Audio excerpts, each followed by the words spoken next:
For those who followed me long enough, especially on Facebook, I'm under golden apple hyphen Jaquline Njeri.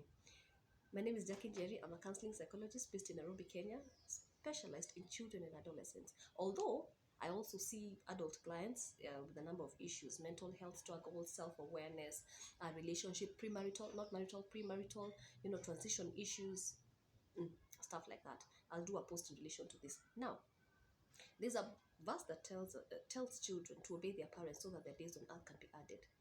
But below that verse, parents are also called not to provoke their children to anger.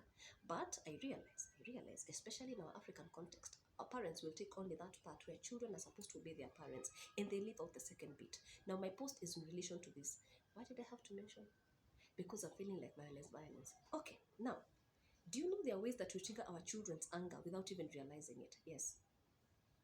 Believe me, even as I talk about this, I'm going to give experiences of my own that I've had with my children, and I've been caught in that moment, and I was like, yeah, this needs to change. Yeah. Number one, inconsistent limits. How many of you are guilty of this? I am. One day you set behaviors like, no, we are not watching TV until after dinner. So today you do that. Tomorrow it's something different. Inconsistent limits are upsetting for children because they are very confusing, because they don't know what to expect.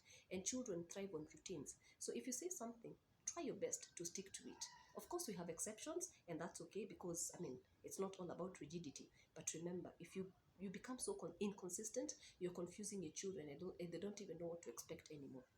Number two, harsh tone and aggressive tones. I have a story in regards to this one.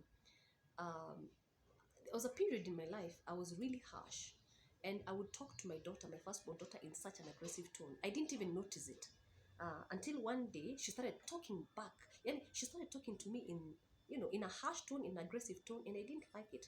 And of course, being the very good communicator, I brought it across to her. She was like, "Yeah, but you also speak to me the same way," and that was a game changer, because the same energy that you give your children is what they will give. You know, sometimes it's not even about what you say, it's about how you say it. All right. So oftentimes our kids become triggered, not you know because our tone feels like they are a nuisance to us, because they feel like they are just a disturbance to us. Remember, the energy that you bring is what you will get. No questions asked. So sometimes, number three, we ask questions when you really need to give directions. For instance, you tell your child something like, "Can you clear that table right now?" Whereas, instead of telling her, "I need you to clear that table," you tell her, you tell her, "Can you clear that table?" What would happen if she said no? Of course, now there would be a battle of a door there, I can imagine. Yeah.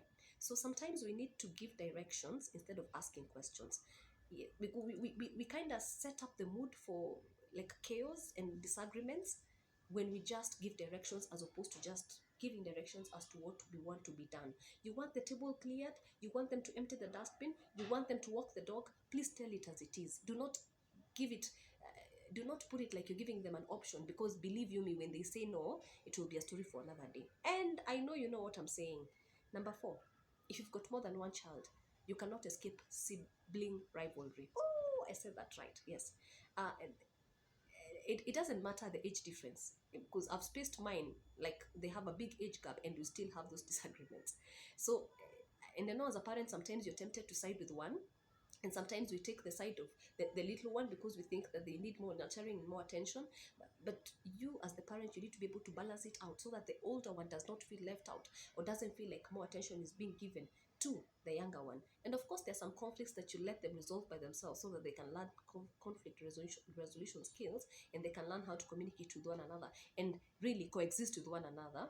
But try not to take sides, because as we do, we also communicate, like there's no balance. You're not balancing your love and attention to both children. Another one that we are mostly guilty of: ignoring their cries for attention and connection. And you'll say that they're causing a tantrum, and you'll say that they are looking for attention instead of looking for connection. And they cry because they feel overwhelmed. They cry because this is the only way they can express their frustration, express their anger, their satisfaction in something. And when they come to you, as overwhelming as it might be, as many times as they come to you, it is your role as the parent to help them co-regulate, so they can learn how to self-regulate. They are crying in your presence because they know that you'll support them. And you can imagine how it feels when they constantly come to you crying and you shun them away and you tell them they're being babyish and you tell them to use their words and you shut them down and you actually make them feel like it's not okay to be in touch with their emotions. What happens?